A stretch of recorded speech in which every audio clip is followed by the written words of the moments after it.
இந்த செய்தியை உங்களுக்காக வழங்குவது அருண் மசாலா. 1983 ஆண்டிலிருந்து தரத்துடன் தன்மை மாறாத அறுசுவை சமையலுக்கான அருண் மசாலா.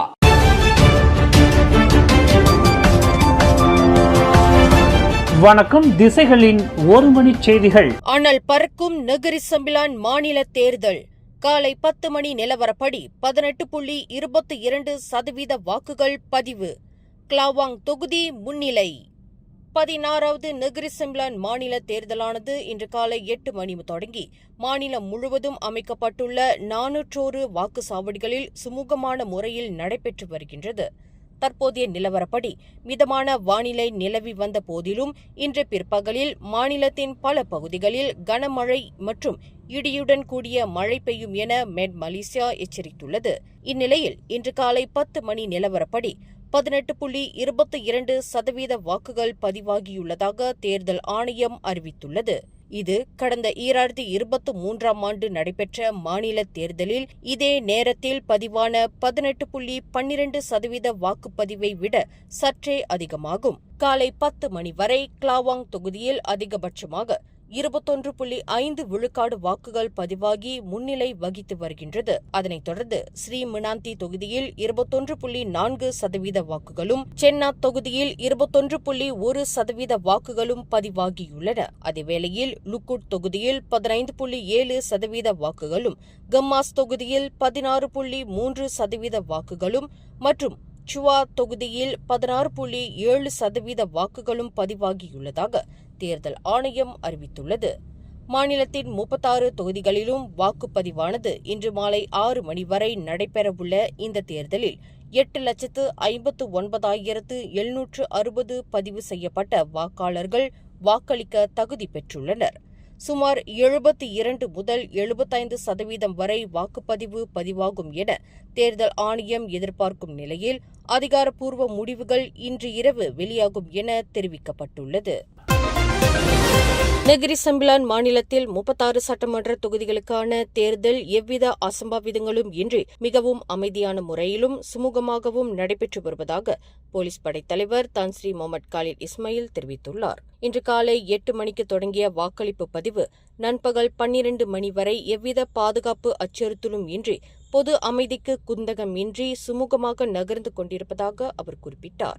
நெகிரி சம்பிலான் மாநிலத்தின் தேர்தல் பாதுகாப்பு பணிகளை இன்று நேரில் பார்வையிட்ட பிறகு சர்பான் கிங் ஜார்ஜ் இடைநிலை பள்ளி வாக்களிப்பு மைய வளாகத்தில் செய்தியாளர்களிடம் பேசிய அவர், மாநில போலீஸ் தலைவர் டத்து அல்சப்னி அமாட்டுடன் இணைந்து இந்த ஆய்வை மேற்கொண்டதாக கூறினார். மாநிலம் முழுவதும் தேர்தல் பாதுகாப்பு பணிகளை உறுதி செய்வதற்காகவும் அசம்பாவிதங்களை தடுப்பதற்காகவும் மொத்தம் 5,500 போலீஸ் அதிகாரிகள் மற்றும் காவலர்கள் பாதுகாப்பு பணியில் ஈடுபடுத்தப்பட்டுள்ளதாக அவர் விவரித்தார். கடந்த ஜூலை 18ஆம் தேதி தொடங்கி இன்று ஆகஸ்ட் 1ஆம் தேதி வரையிலான தேர்தல் பிரச்சார காலத்தில் மாநிலம் முழுவதும் தேர்தல் விதிமுறை மீறல்கள் மற்றும் புகார்கள் தொடர்பாக மொத்தம் 92 போலீஸ் புகார்கள் பெறப்பட்டுள்ளதாக தான் ஸ்ரீ முகமது காலித் தெரிவித்தார். இவற்றில் தீவிரத்தன்மை வாய்ந்த 24 புகார்கள் மீது விசாரணை அறிக்கைகள் திறக்கப்பட்டு சட்ட நடவடிக்கைக்கான விசாரணைகள் முன்னெடுக்கப்பட்டு வருவதாகவும் அவர் சுட்டிக்காட்டினார்.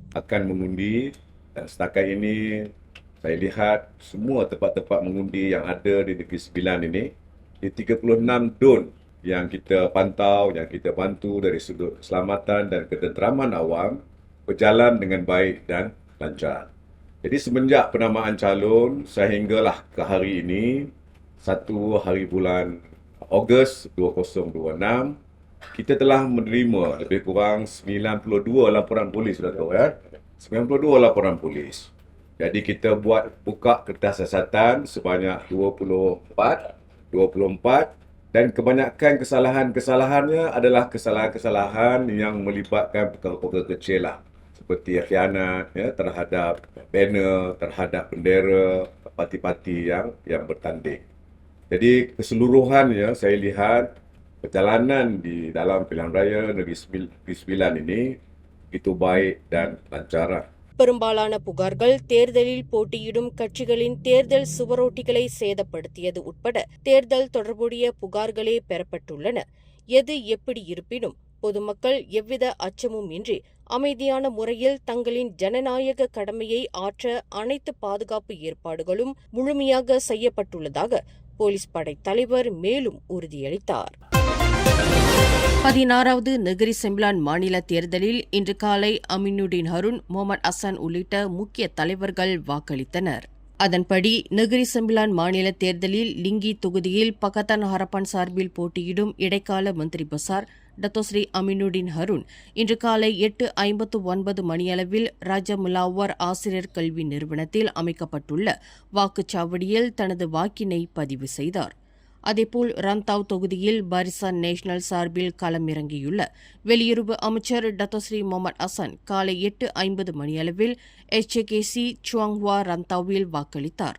லிங்கி தொகுதியில் பாரிசான் நேஷனல் வேட்பாளரான டத்தோ முகமது ஃபைசால் ரம்லி காலை 9:05 மணிக்கு பாட்டிக்சனில் உள்ள ஸ்கொலா கபங்சான் தெலோகமாங் பள்ளியில் உள்ள வாக்குச்சாவடியில் தனது வாக்கை பதிவு செய்தார். இதனிடையே நெகிரி செம்பிலான் அம்னோ தலைவர் டத்தோஸ்ரீ ஜலாலுடின் அலியாஸ் ஜலுபிபின் Sekolah Kebangsaan Kampung Putra Simpang Durian வாக்குச்சாவடியில் இன்று காலை 9:28 மணியளவில் தனது வாக்கினை பதிவு செய்தார். மாநிலம் முழுவதும் உள்ள 401 வாக்குச்சாவடிகளில் காலை 8 மணி முதல் வாக்குப்பதிவு நடைபெற்று வருவது குறிப்பிடத்தக்கது. தேர்தல் நாளில் புதிய வாக்காளர் சரிபார்ப்பு முறையை சோதனை அடிப்படையில் அறிமுகப்படுத்தியுள்ள தேர்தல் ஆணையத்தின் நடவடிக்கைக்கு நெகிரி செம்பிலான் மாநில பகத்தான் ஹரப்பான் தலைவரும் வேட்பாளருமான அமினுடின் ஹருன் எதிர்ப்பு தெரிவித்துள்ளார். லிங்கி தொகுதியில் போட்டியிடும் அவர் இந்த புதிய முறை குறித்து வேட்பாளர்களுக்கு முன்கூட்டியே எந்த தகவலும் வழங்கப்படவில்லை என்றும் இது வாக்களிப்பு நடைமுறையை தாமதப்படுத்தி வாக்காளர்களிடையே அதிருப்தியை ஏற்படுத்தக்கூடும் என்று இன்று காலை ராஜா முலாவார் ஆசிரியர் கல்வி நிறுவனத்தில் தமது வாக்கை பதிவு செய்த பின்னர் செய்தியாளர்களிடம் தெரிவித்துள்ளார். மேலும் அம்பாங்கானில் உள்ள சகுலா மனங்கா அகாம டத்தோ கிளானா பெட்ரா மாமோர் வாக்குச்சாவடியில் மட்டும் சோதனையில் முறையில் அறிமுகப்படுத்தப்பட்டுள்ள OCR VA தொழில்நுட்பம் வாக்காளர்களின் மைகார்டு தகவல்களை தானாகவே ஸ்கேன் செய்து வருகையை பதிவு செய்கிறது. இது கைமுறையிலான பதிவு முறைக்கு மாற்றாக பயன்படுத்தப்படுகிறது. இதனையடுத்து இந்த சோதனை திட்டம் குறித்து வேட்பாளர்களுக்கு முன்கூட்டியே அறிவிக்கப்படாதது ஏன் என அம்பாங்கான் பகத்தான் ஹரப்பான் வேட்பாளர் நஸ்ரி காசிம் கேள்வி எழுப்பியுள்ளார். இந்நிலையில் இந்த புதிய முறை வாக்காளர்களின் விவரங்களை உறுதிப்படுத்தும் செயல்முறையை விரைவுபடுத்தும் என்றும் வாக்கு ரகசியத்திற்கு எந்த பாதிப்பும் ஏற்படாது என்றும் தேர்தல் ஆணையம் விளக்கம் அளித்துள்ளது. போர்ட் கிளெங் தமான் தெலுகடோங் இந்த பகுதியில் தெரு நாய்க்களை பிடிக்கும் நடவடிக்கையின் போது வளர்ப்பு நாய் ராக்கி உயிரிழந்த சம்பவம் தொடர்பான விசாரணையை கில்லான் மாநகர் மன்றமான MBDK போலீசாரிடம் ஒப்படைத்துள்ளது. குடியிருப்பாளர்களின் புகாரை தொடர்ந்து நடத்தப்பட்ட நடவடிக்கையில் ராக்கியை பிடிக்க முயன்றபோது சிலர் அதிகாரிகளின் பணிக்கு இடையூறு செய்ததாக MBDK தெரிவித்துள்ளது.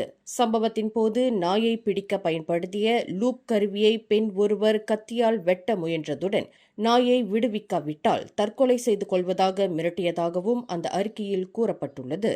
இதனால் ஏற்பட்ட தள்ளுமுள்ளில் கருவியை பாதுகாப்பாக அகற்ற முடியாமல் ராக்கி உயிரிழந்ததாக MBDK விளக்கமளித்துள்ளது.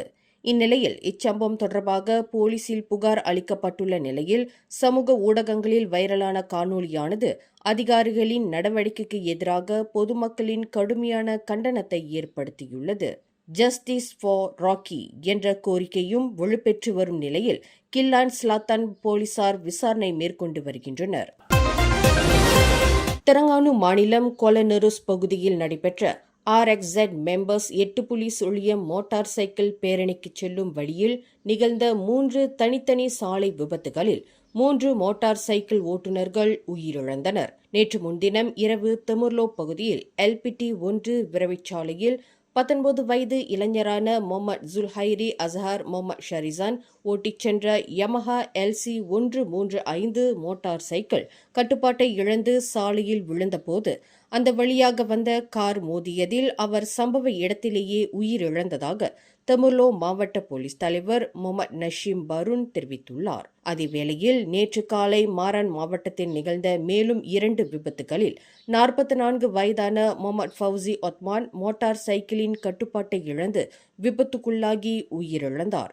மற்றொரு விபத்தில் 34 வயதான முகமது ஃபிக்ரி ஜமாலுனாசி ஓட்டிச் சென்ற மோட்டார் சைக்கிள் அவசர பாதையில் நிறுத்தப்பட்டிருந்த 4 சக்கர வாகனத்தின் பின்புறத்தில் மோதியதில் அவர் பலியானதாக போலீசார் தெரிவித்துள்ளனர். கோலாலம்பூர் பிரிக்ஃபீல்ட்ஸ் பகுதியில் உள்ள கியூ சென்ட்ரல் கட்டடத்தின் 33வது மாடியிலிருந்து விழுந்த 32 வயது ஆடவர் ஒருவர் அதிர்ஷ்டவசமாக உயிர் தப்பிய நிலையில் மருத்துவமனையில் சிகிச்சை பெற்று வருகின்றார். இதுகுறித்து பிரிக்ஃபீல்ட் மாவட்ட போலீஸ் தலைவர் ஹூ சாங்-ஹுக் கூறுகையில், தீயணைப்பு வீரர்கள் கயிறுகள் உள்ளிட்ட உபகரணங்களை பயன்படுத்தி அவரை பாதுகாப்பாக மீட்க முயன்ற போதும் அவர் KL சென்ட்ரலை இணைக்கும் கட்டிட பகுதியில் விழுந்ததாக தெரிவித்துள்ளார். ஆட்சேர்ப்பு நிறுவனத்தில் பணியாற்றும் அந்த நபருக்கு கை, கால் மற்றும் இடது விழா எலும்புகளில் முறிவு ஏற்பட்டுள்ளதுடன் கோலாலம்பூர் மருத்துவமனையில் சிகிச்சை பெற்று வருவதாகவும் தெரிவிக்கப்பட்டுள்ளது. இந்த சம்பவம் பணிச்சுமை காரணமாக ஏற்பட்டிருக்கலாம் என போலீசார் நடத்திய முதற்கட்ட விசாரணையில் தெரியவந்துள்ளது. இந்த செய்தியை உங்களுக்காக வழங்கியது அருண் மசாலா. 1983ஆம் ஆண்டிலிருந்து தரத்துடன் தன்மை மாறாத அறுசுவை சமையலுக்கு அருண் மசாலா. மேலும் செய்திகளை தெரிந்து கொள்ள கீழே இருக்கும் பெல் பட்டனை அழுத்துங்கள். உங்கள் மகிழ்ச்சியை வெளிப்படுத்த லைக் மற்றும் ஷேர் செய்யுங்கள். தொடர்ந்து திசைகளோடு இணைந்திருக்க சப்ஸ்கிரைப் செய்யுங்கள்.